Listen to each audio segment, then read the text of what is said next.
Chucky really so hard to kill? You stupid, you filthy slut! It's a doll. Step on it. It's over. What season are you? Oh, I'm an autumn. Except I'm on my period, and then I'm a winter. And once and for all, who's the damn boss? What are you talking about? The answers to those questions, plus dancing raisins and the racial overtones of Rick Astley. I'm a white boy with a big old black voice. Because you love the 80s. Because you're still waiting for that Terrence Trent D'Arby comeback. Admit it. Thanks a lot. This is 1988.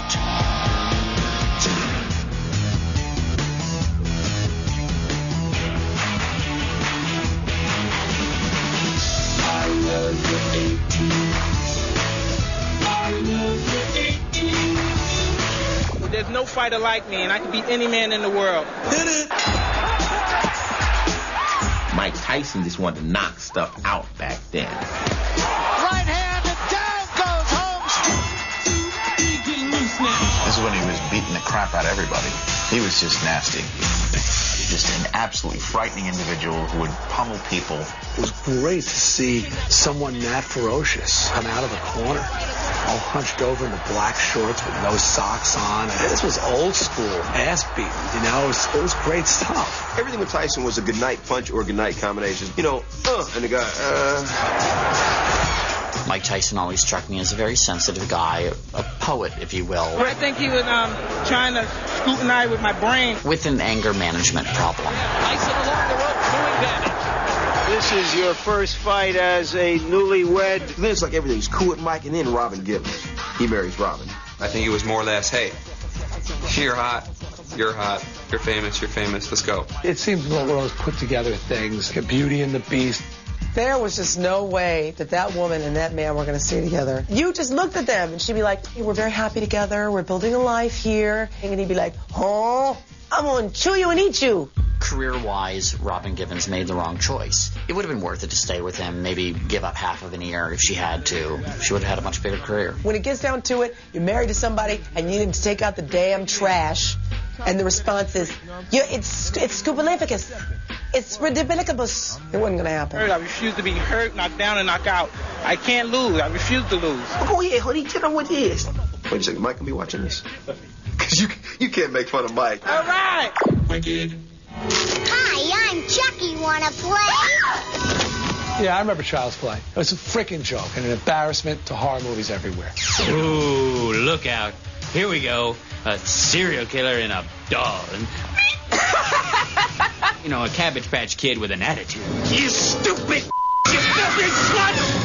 Did you with me? Chucky was great because he had great lines. You did have to laugh. Come on. You have a date with death. Some of the people that got killed in the most absurd ways.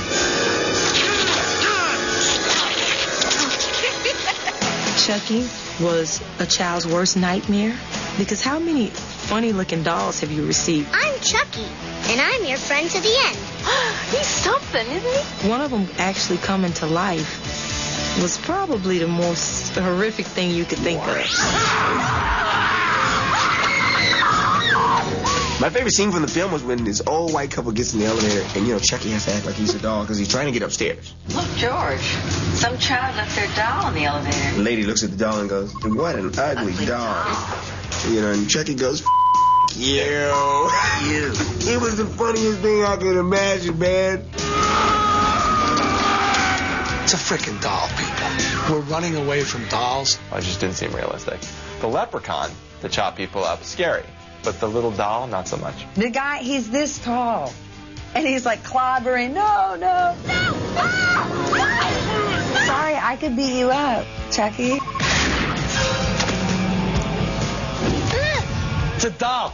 Step on it. It's over. I like the last scene of the movie. We're friends to the end. No, wait. This is the end, my friend. I love 88. Mom, where's my English book? I sold it. The show was called Roseanne. It was Roseanne's show. You know, that was just a female-dominated, household. I do plenty around here. Like what? Clean the gutters. And? What's the point here, Roseanne? Roseanne was based on Roseanne's life. Up to that point, she was a comedian and lived in a small house, had a husband and 3 kids. I'm sorry. What do you want me to do? Throw myself off a bridge? Yeah, and take your brother and sister with you. She really represented this sort of a middle America housewife, anybody who hates her life and is sick of it all and has a mouth. I'm fixing dinner! Oh, but honey, you just fixed dinner 3 years ago! Goodman was great on the show and the perfect Ricky to her Lucy. Are you ever sorry we got married? Every second of my life. She was talking about things that nobody had the guts to talk about before. A guy is a lump like this donut. Okay, so first, you got to get rid of all the stuff his mom did to him. It was so honest because the characters weren't all skinny and like talking like this. Knock it off. There's something really sexy about somebody that's really funny. Well, you think you're pretty cute, don't you? Our school's having a food drive for poor people. Well, tell them to drive some of that food over here. I always like laughing at poor people. If there's a way for me to watch people who are in worse off shape than me, it makes me feel better about myself. And I think that's why America loved Roseanne so much. I love you too.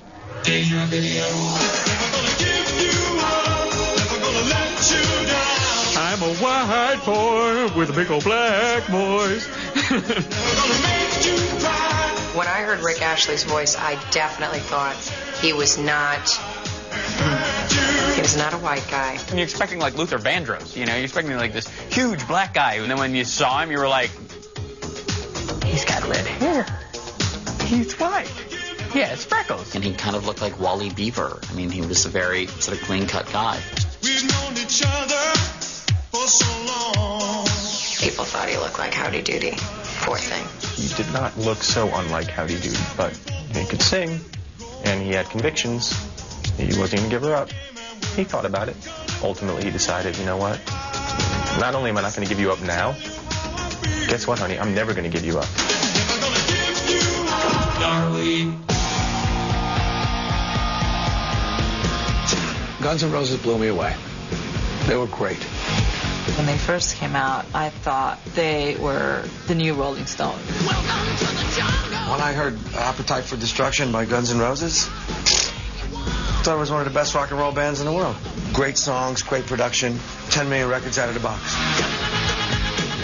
I think they brought excitement back into rock and roll, and I think they also brought the bad boy image back into rock and roll, which is something they've been missing for a while.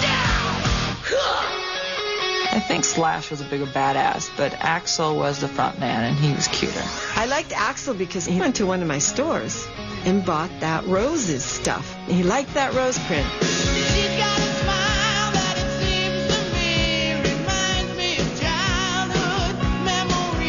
And the other thing that was really endearing was that crab dance of his that he does, you know, go sideways. I've been trying to figure that out for years. Well, that's right, Axl. I know where you got that little sidestep. Come on. I'm a believer. And then I saw her face. Davy Jones. Slash is rock star, down at home, dirty guy will pass out in the bar, you know, and go out in the alley and pee with you, you know. He's a cool guy. My theory was that Slash had terrible, terrible acne. And that's why he covered his face. Slash wore that top hat to be fanciful, A. It's very Dickensian. And also he had to keep his Jufro down to a shout, because that thing could go 3 or 4 feet in the air. Slash with his hair and the whole 9 yards, just like a freak show, you know? I was always wondering, what's under there? They were so dirty and so nasty, and they were always drunk when they were on TV, and it was kind of refreshing.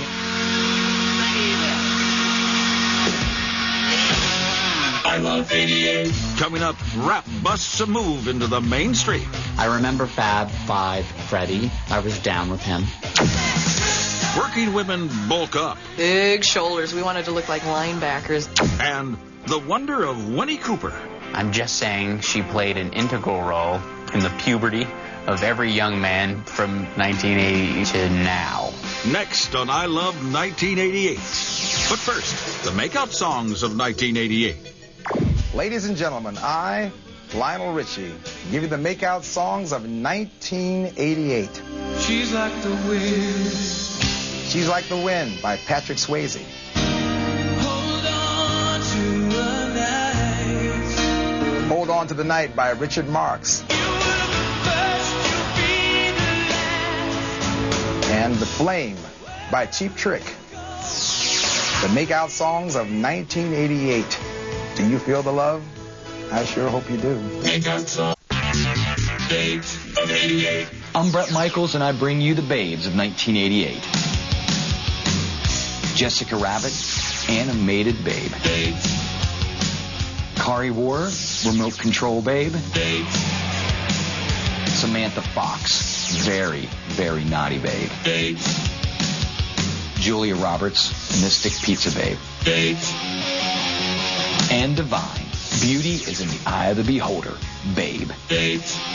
And there you have it, the Babes of 1988, and I ought to know. Babes of 88. What would you do if I sang out of tune? I loved the Wonder Years so much. They hit so many subjects right on the head of just how you feel growing up. How kids just obsess about, you know, the girl and you're at your lockers. Because that's your whole world at that time. Why would anyone want to go steady anyway? Don't ask me. I had a crush on Fred Savage. And I remember there was an ABC party for all the shows to get together. And I saw him. And it was like stars in my eyes. Hi, Kevin. Hi, Paul. Winnie Cooper? Winnie was so cute. She was like the good girl next door. Winnie on the Wonder Years. I'm just saying she played an integral role in the puberty of every young man from 1980 to now.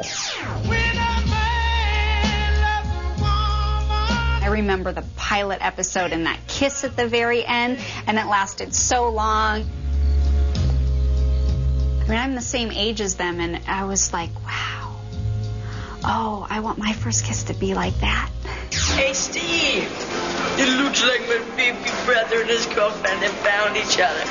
My character, Wayne, was pulled a lot from my brother Scott. Getting a little smoocheroo with the movies, baby brother. There was one scene in particular, actually, where he would try and get in the car, and I kept giving the car gas. And my brother really did that to me in front of all my friends. Yeah, little known fact that I was on the Wonder Years. I did 2 episodes. If you don't pass this test and you don't get this license, you know what else you don't get. I think it really captured that time and the innocence, too, of the 60s. It was a definite, accurate portrayal of what a kid goes through growing up. Totally. Modern rock was defined by INXS and other bands like that. Apparently the kids call it oldies now.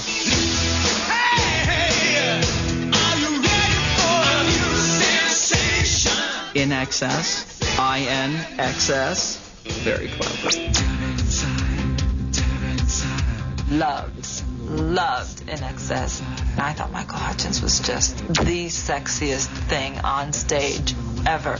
I turned into a 14-year-old blithering groupie idiot in about 10 seconds watching this guy.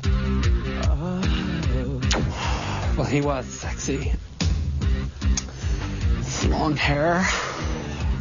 Okay, restraining order number 37 was Michael Hutchence against me when he was in the States. And I just like the music, Mike.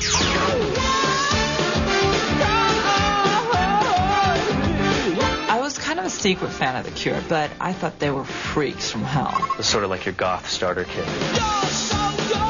Well, I was a closet goth, too, and the Cure fans all wore black with a lot of red lipstick and a lot of really white makeup. Cure was all like this kind of like, I wear my hair like this. Because I just, the world's too painful to look at. I used to cry a lot. Then I was like, boys don't cry.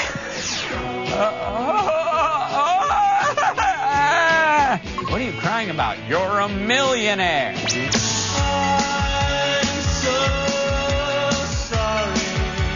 Morrissey's just whiny to me. Hour-long CD of incessant whining? No thanks. Morrissey. I could never figure out why he was so depressed.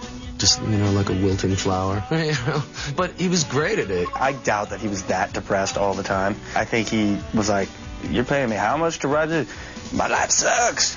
Thanks. My first serious makeout took place to Depeche Mode, so that, holds some memories. There were a lot of desperately unhappy, acne-ridden teenage boys like me who needed something to believe in. Why we picked Depeche Mode? Search me, brother. What does Depeche Mode mean? I like kinky sex with a scoop of ice cream. A certain mode. It's the kind of mode that we all shift into. We're feeling a little Depeche. I feel a little Depeche right now, actually.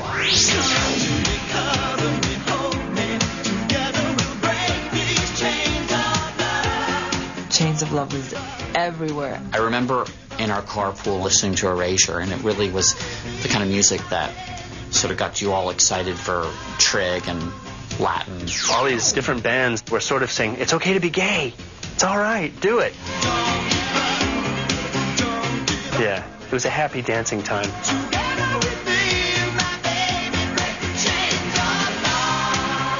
I love 88. Let me give you the history of Mutant Ninja Turtles. They were little baby turtles. They were crawling in the sewer, and a toxic waste spill happened. And they grew into teenage Mutant Ninja Turtles. Totally righteous, dude. I remember the song, Teenage Mutant Ninja Turtles. Turtle power. That's about it. The Teenage Mutant Ninja Turtles were Raphael. Yeah. Leonardo. Are you sure this is such a good idea? Michelangelo. All right. And Donatello. Score 1 for the good guys. And then their leader was a rat. The only way one learns is by making mistakes. And he taught them how to fight. And then they ate pizza, and they got strong. All right. At last, we can do some serious deep dishing. Teenage Mutant Ninja Turtles set the table for NSYNC. Justin Timberlake is Michelangelo. Joey Fatone is Donatello. Lance Bass, Raphael. And the other dude is the other turtle. Think about it. Tell me again about the turtles. Yeah, it was a TV show, and they were action figures, and everyone was obsessed. Okay, frog face and hunter. And thank God, it's over. Here's a little song I wrote. You might want to sing it note for note. Don't worry. Be happy. I loved the Don't Worry, Be Happy video. I sang that until I drove my parents crazy. Don't Worry, Be Happy was viewed as the anthem of the entire decade. Don't worry. We were definitely going through a big change in 1988 because Reagan was done. So don't worry. Be happy, it's over. Ain't got no cash, ain't got no style, ain't got no gal to make you smile. Robin Williams comes in and just mugs. Just acts like an idiot for 3.5 minutes. Post Mork and Mindy, pre-Patch Adams, Robin Williams. It's an awkward period. Don't worry, be happy now. It gets on my nerves today. Don't worry, be happy. Don't tell me what to do. I'll be happy when I'm happy. It just made me mad. When someone says, don't worry, be happy, I'm like, I'll kill you. Don't worry, be happy. I love 88. California Raisins were back in '88. Let's get a bunch of raisins and have them sing Motown. What? Oh, they were funny, and they made raisins kind of like your pal, and, throw them in your backpack and get on out of town.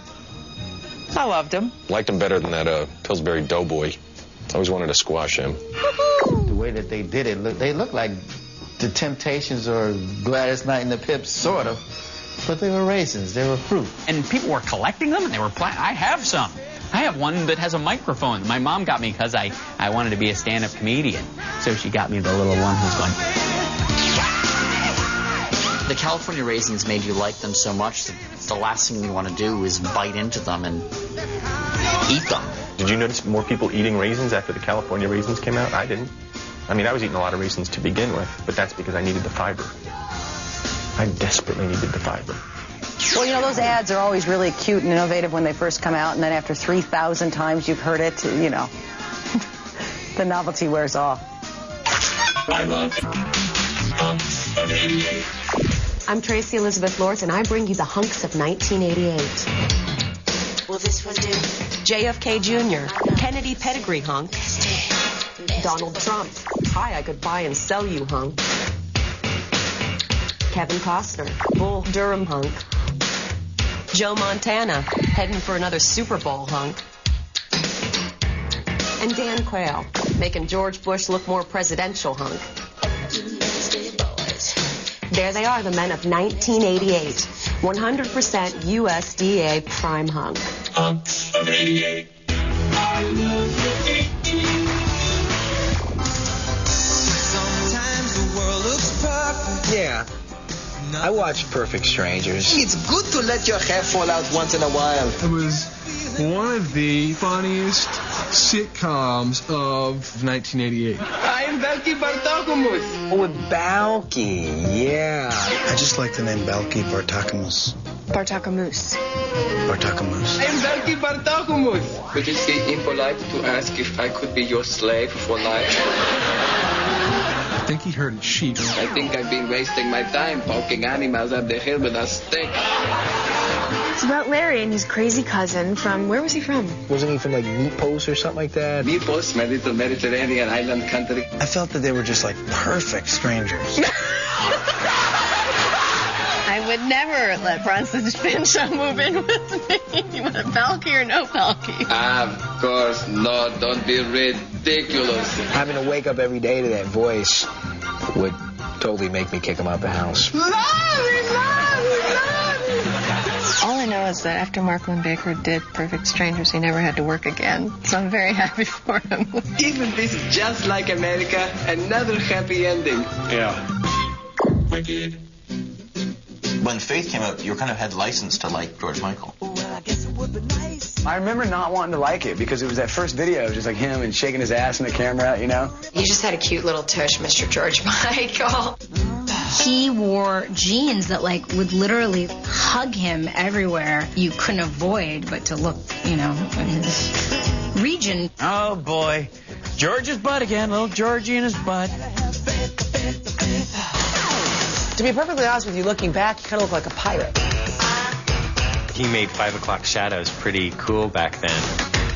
Probably shaves and goes, oh, I can't be on camera for 7 more hours. Oh, I'm almost ready. Wait, hold on. Almost there. White dudes can get the shadow going real well. And we try and get the shadow, all we get is like bumps and pimples, you know. 1988? I mean, I was a young kid running around. I want your sex. I mean, hello.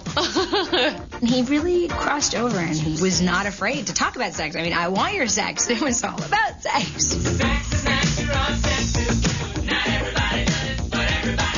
I Want Your Sex was the soundtrack to me losing my virginity with this girl. We were both very sunburned. Yip, yak, ha, ho, hee. Thanks, George. You should have told us to wear sunscreen, too. He always had these beautiful, like, exotic women in his videos. I thought, you lucky guy, look good, you got all these babes, but you didn't care about the babes when I come right down to it. Well, it's friends. You like them as friends. Yes. Father figure, not written about a girl. Just want to get that clear. Whatever floats his boat as long as he's happy. Of course, it took it off the market for us chicks. Hey, one less dude I got to worry about. I love 88. Pictionary is one of my all-time favorite games ever. We have Pictionary parties at my house with the dry erase boards, you know, the whole thing. Pictionary is the game where you read something and you draw it. For example, you might give me, Disney World. And then I would draw a very detailed drawing of, like, the Magic Kingdom. And then you would say Disney World. And then we'd all laugh. Murder, She Wrote! We almost got into a big brawl on a family trip one time because my brother was drawing Italy. We're looking like, what? And he's going, we were like, hand. And he's like, boot. And we didn't know. And he said, it's in Italy. Why at parties when you play Pictionary do you split up men against women? Because you know somebody's going to get their feelings hurt. And you go home with your wife and you ain't getting none. But, you know, Pictionary turned into, like, a game show, didn't it? Welcome to the quick draw game that everybody's playing. It's win, lose, or draw.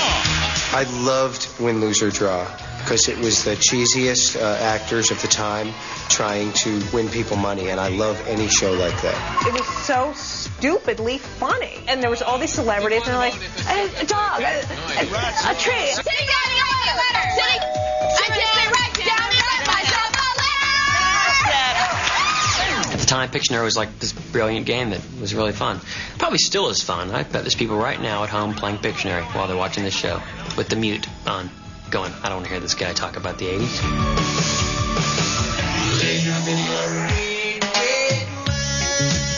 I remember hearing that song, Red, Red Wine, over and over and over. So much so that I think I hated red wine, and I hadn't even had it at that point in time. Red, red wine. Still to this day, I can jam to that. It was like reggae had kind of come back, and UB40 just had that cool vibe. Usually when you're listening to a reggae song, I don't know what the hell it's saying. Here, they took that sound and put it out there where we can understand it and have fun with it. I found out that the band was from England right now. I had no idea. If you asked me where they're from right now, I would say I thought they were probably from Jamaica. His image did not fit what he was singing. I saw it one time and was like, that's him? All right, we won't look at that anymore. We're just going to listen to music. Totally. The working woman's wardrobe. Oh, good Lord. The shape of the 80s to me was a wedge. Little head, out for the shoulders and down skinny for the legs. Big shoulders. We wanted to look like linebackers. You had your bag of shoulder pads that could go in and out of all your clothes. The squared off ones, the rounded ones, the ones that went way over, the ones that just went high. They balance your ass. Get a little bump up here, and it kind of balances the profile. I'm 6 feet tall. They made me, I look like the fridge. Was it flattering? I don't think so. But, boy, we all did it, didn't we?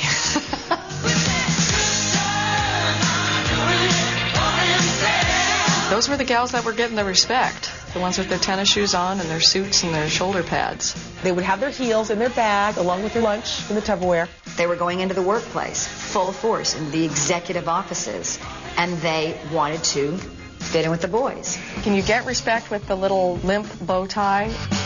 It was basically like a limp penis around our neck.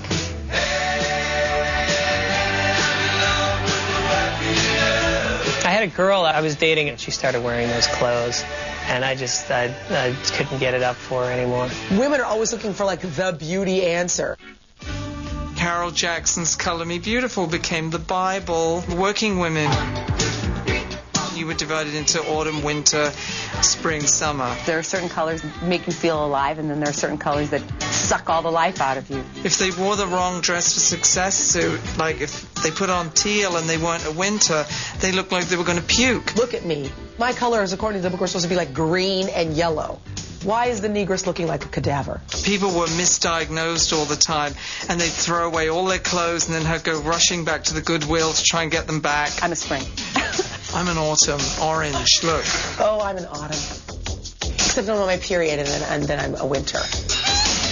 I love 88. Coming up, didn't we get rid of those hippies back in the 60s? I don't know why anybody would want to go back to the hippie trend. Where have you gone, Terrence Trent D'Arby? Terrence Trent who?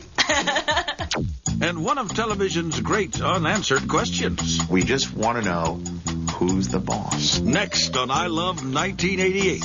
But first, this public service announcement. We are the dummies crashing on through, busting our heads just for you. My name is Vince. This job makes me sore. If you buckle up, I wouldn't do it no more. They call me Larry. I'm a dummy too. When you don't buckle up, the dummy is you. Buckle that belt. These are professional dummies. Do not attempt this at home.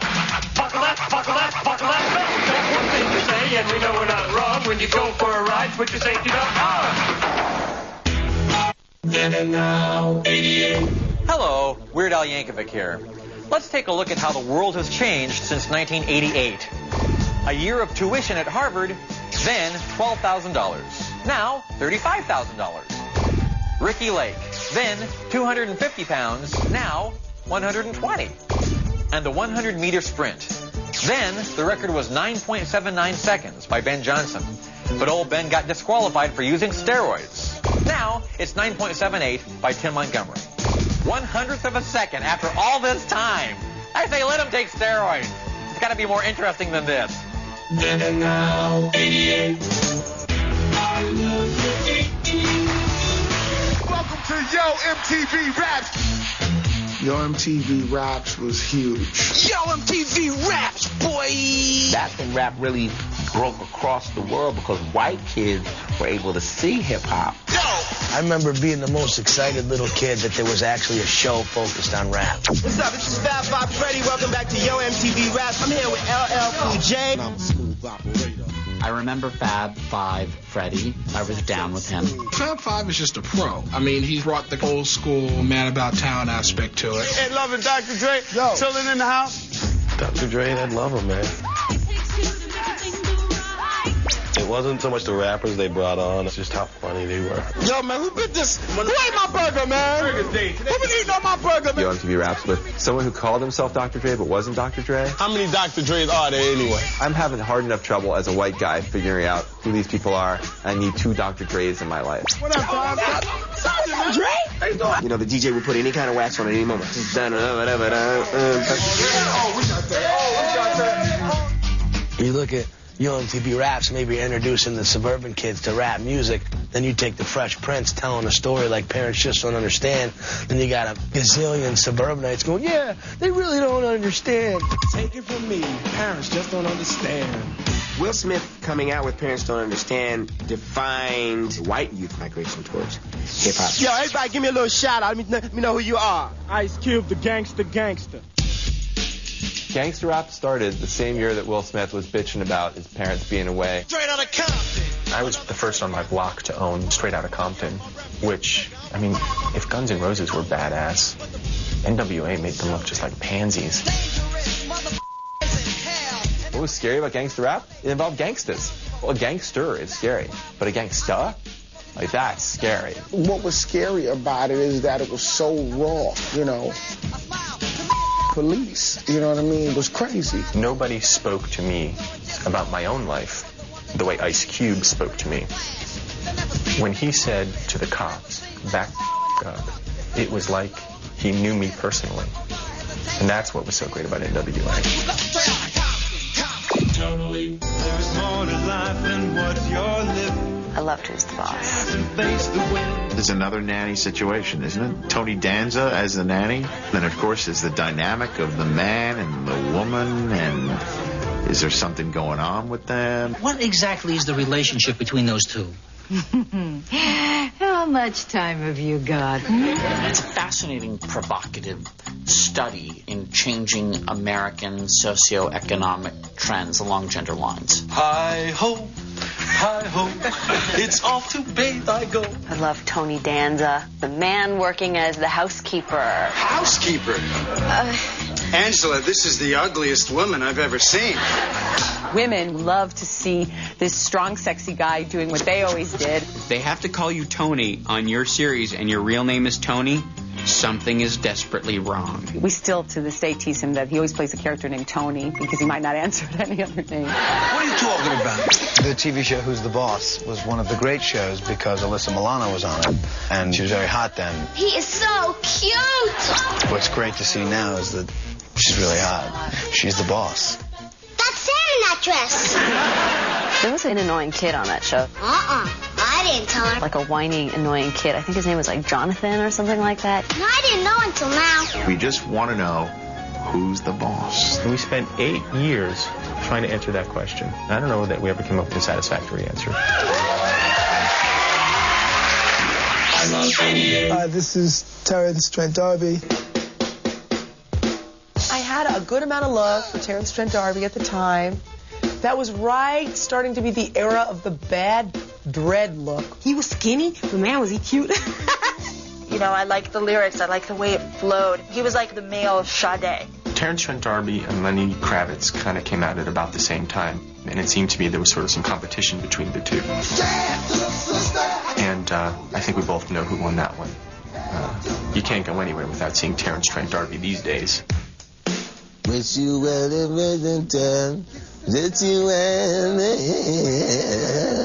Terrence Trent D'Arby voice, man. He spoke with the grasp. He sung like that. And he was hitting them notes, and he had style and grace with what he was doing. You know, I like that little part on it. Wishing Well to me was just catchy. This was just around the time that Baby Jessica fell into the well. So it might have had something to do with that. And then he blew it. Terrence Trent D'Arby was kind of positioning himself that his record would be bigger than the Beatles' Sgt. Pepper or whatever. My ego is not a very small ego. Neither is it a very large ego. It's probably a normal ego considering. He had to open his mouth, and that was it. It was overdone. It's Trent Goo. Thanks a lot. We all appreciate it very much.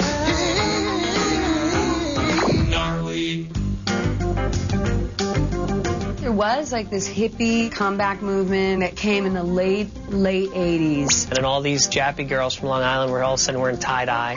Yeah, every generation wants to go back and visit the styles of the last generation. I don't know why anybody would want to go back to the hippie trend. It was like someone did a bad magic spell, or we got pushed into an alternate universe where everyone was like a hippie, and I'm like, what the hell? You know, instead of putting people down for being different, they should welcome them because, you know, if everybody were the same, life would be boring. I was never part of the hippie comeback because I always hated hippies. But they're so nice, you know? It's like, how can you really hate a hippie, you know? They're just like kind of, you know, they stink like patchouli and whatever, you know? And I remember going, okay, what are we reacting to? What conflict are we having where a bunch of young people are going, no, I don't want to know about guns. I'm going to tie-dye my shirt. A lot of us don't agree with society. Tie-dyed stuff, I think, originated from, bong spilling on white clothes. I think it just kind of looked good on young, pert college breasts. And if I have to wear this to get that, well, tie-dye this, and I'll put it on. Oh, a hacky sack? Cool. Stupid, scraggly beard? Fine, I'll wear it. I thought that's just a way for guys to have sex with girls who really earnestly believed in these things. If I had had half a brain in my head, I would have joined up with them. But I like Morrissey. What am I thinking?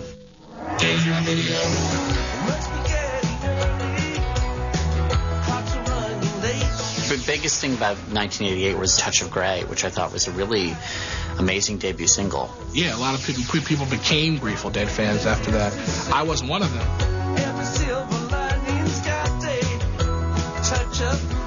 Well, they have mechanical skeletons. Yeah, I thought it cost a lot of money. It was a cheap-looking video, but it was entertaining. Let's just get some string and hang these skeletons up. Which is an interesting kind of play on the fact that the Grateful Dead were probably the oldest act on MTV at that point. I thought, wow, those old guys are still playing rock. Hopefully someone will say that about me someday. I love 88. Coming up, exactly 240,000 milliseconds to Rain Man. Do you know how much the square root of 2,130 is? 46.15192304. 2304. Next on I Love 1988. But first, Mr. and Ms. 1988. Who said what the who? That's right, it's me, the Dice Man, with the moment you've all been waiting for. Time to name Mr. and Ms. 1988. Try not to hyperventilate, huh?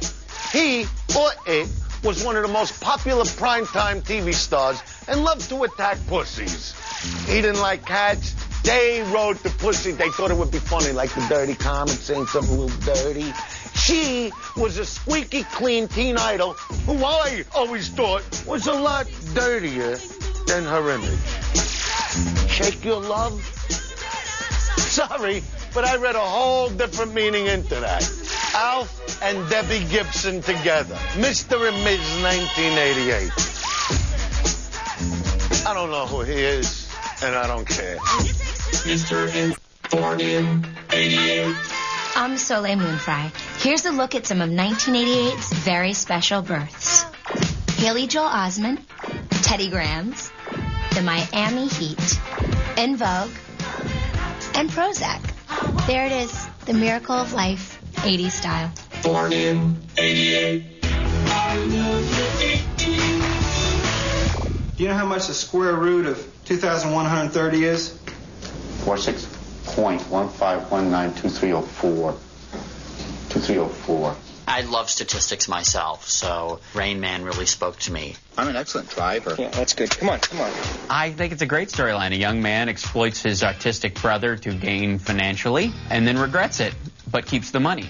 Welcome to the 80s. Of course, I don't have my underwear. What? I'm definitely not wearing my underwear. It seemed like Dustin Hoffman really annoyed Tom Cruise, and that was good. We are not going to Cincinnati, and that's final. Get my boxer shorts at Kmart. Raymond, that is final. Did you hear me? And yet he wanted to love him. Watch my feet, Ray. Watch my feet.